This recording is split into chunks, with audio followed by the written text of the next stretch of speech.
Good day everyone. Okay. Magandang araw sa inyo lahat. On this video, samahan nyo akong magpalit ng LED bulb para sa aking Chang'an CS15. Yan. So, open na yung Chang'an ko. Yan. This is the CS15 2026 model. As you can see, iba na yung grills niya. Pero gagawa natin na separate video yan kung ano yung mga nadagdag at mga nawala sa mga previous version. But today, sumahan nyo ako kung paano palitan ng LED bulb. Itong ano, ito kasi ay halogen bulb pa yan, kahit naka-projector yan sa loob, pero halogen pa rin yan. So ngayon, bumili ko ng Tufu, yan, Tufu isa na 9005 yung model o HB3 excuse me, na LED bulb kasi sobrang sobrang hina yung sa dilim.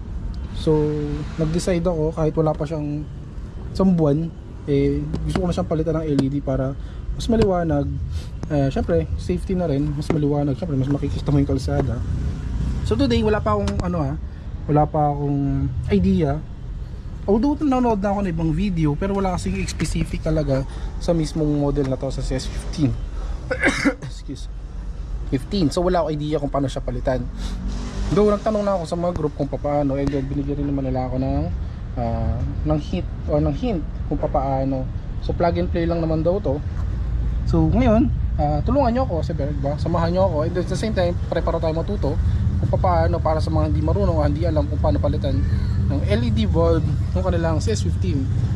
Yan. Kasi wala pa rin talaga ako nakitang nagturo or user nitong CS15 na nag-share or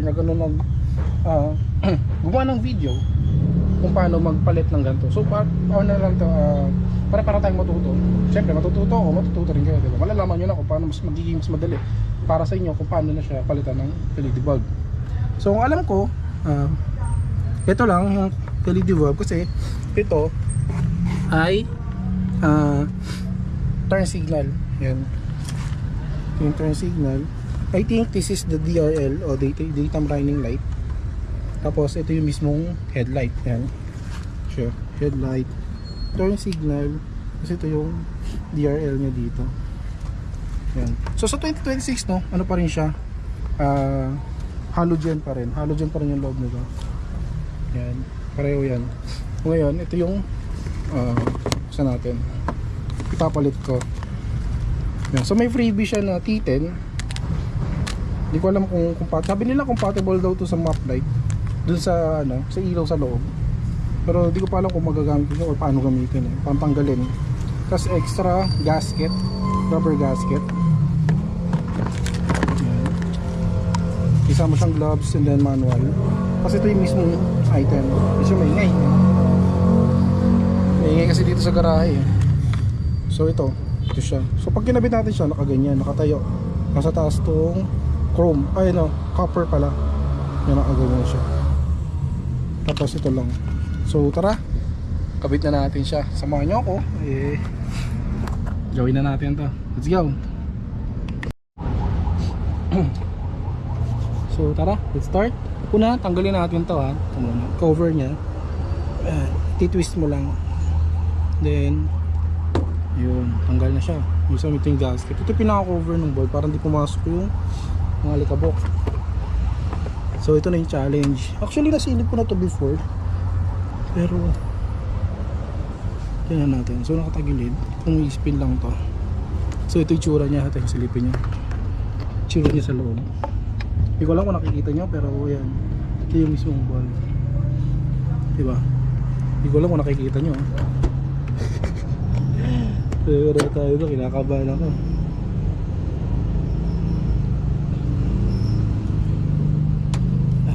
So matigas.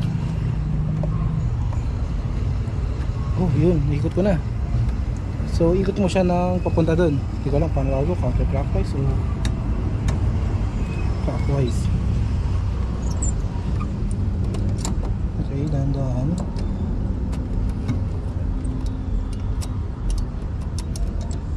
Okay, nahugot na. Okay, ito na yung bulb. Ito na yung bulb niya. Ayan. Tatanggalin na lang natin itong socket.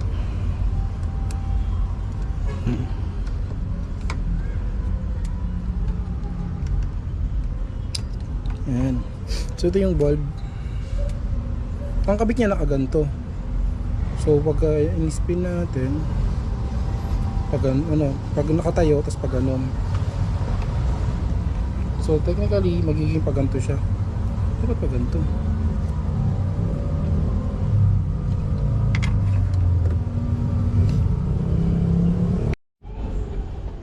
So yung isa nakabit na natin. Medyo nag-struggle lang ako.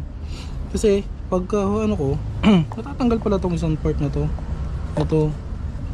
Nung aayusin ko na, ayan, naiwan to sa loob itong part na to. So ingatan niya, sigurado niya tama yung pagpasok. Ayan. Tsaka dapat nakatayo siya pag ganito. Ayan, nasa taas tong copper. So yan, nakabit ko na. Medyo nag-struggle lang ng konti. Ito yung pagkakakabit, nakita ko niyo. Yan, ito yung balas. Tapos ito yung sa mismo sasakyan. So i-connect na lang natin yung dalawang yan dito. Okay. Tara, medyo nag-struggle lang ako. Kasi masikip tong bilog. And masyadong malaki naman yung LED. So kabit muna natin to. Dito din naman magkakamali kasi kung saan yung lock, doon yung ilagay syempre. May lock naman yan eh. Yan. So okay na to. Itong problema, sisiksik natin to sa loob mismo ng bumbilya. Yun, kasya naman pala sa loob. Tapos balik natin tong takip niya. Yan. Yan.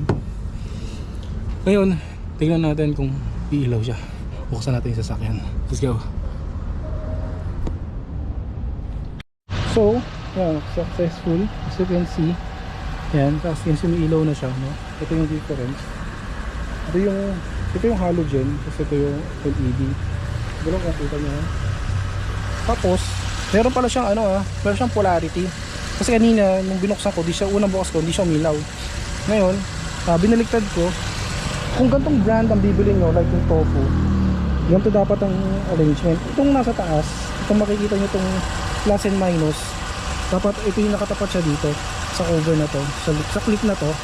Yung plus minus nakatapat dito, ha. Kasi kanina baliktad, so nagtaka ako, di siya umilaw. Pero ngayon umilaw na ulit, binaligtad ko ulit. So yan, mas maganda na siya, itong luwanag. So tara, kabitin natin yung kabila. So dito sa kabila, yun na din yung gagawin natin, no? Buksan mo lang to, twist mo lang to. Medyo mas masigit pala dito sa kabila. Kasi dito yung switch box. Yan. Then spin mo lang to. Titi-twist mo lang siya pataas. Ayan. Mas masigit dito. Kasi dahil gawa na tong mga fuse.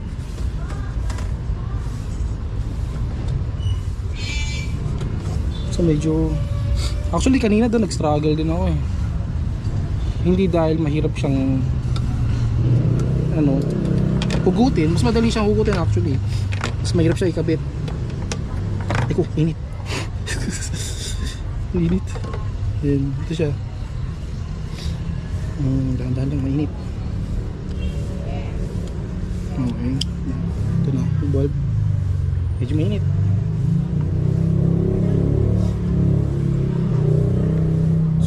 Tapos ito naman yung kakabit natin. Struggle is real dito dahil sobrang sikip. Yung orientation niya is nakatayo, kailangan nakaganto rin siya.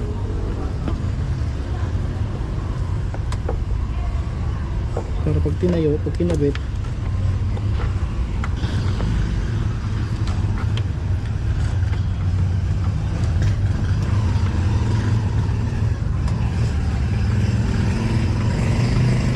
so to, medyo maingay, sorry Sabi kasing kalsada yung namin parking. Kakapain nyo talaga ng malala. Ayun. Hindi kasi nakikita basta-basta, lalo na malayo. So, kabit ko lang to. At least may idea na kayo kung paano kinakabit, di ba? Lakas. Tapos dun. So, ito. Nakabit ko na pareho. Yan, nakabit ko na pareho. Nalak ko na yan. Nasil ko na yan. Tsaka yung sa kabila. Ngayon naman, moment of truth. Kaya natin kung parehong gagana. Tara. Yan, dito check nyo kung iilaw ha.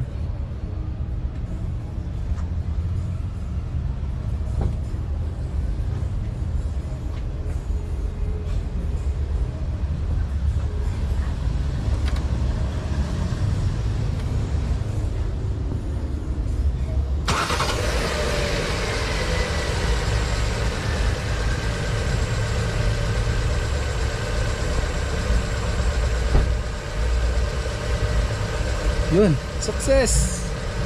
Sobrang lakas na yun eh. So, ito, ilaw siya. Yan. Yan, isa. Yung pangalawa. So, medyo struggling sa umpisa. Kasi una-una, masikip yung paggagalawan mo. Lalo na dun sa part na yun, kasi may fuse box. Yun, tsagaan lang, tsagaan. Tsaka gamit yung ilaw. Hirap na hirap ako eh, kasi walang ilaw, madilim, kapakapala talaga. So kanina, ginamit ako ng flashlight. Yun, full goods naman na. Ito. Success! Ito yung first modification na ginawa ko sa CS15 ko. So, yun. Thank you sa panonood. Sana may natutunan kayo kasi ako maraming natutunan. At marami pa. Marami pa tayong gagalawin dito. Actually wala masyado eh. Pero accessory siguro. Update ko kayo. And then, next time gawa ko ng review tong CS15 2026 yan. Thank you.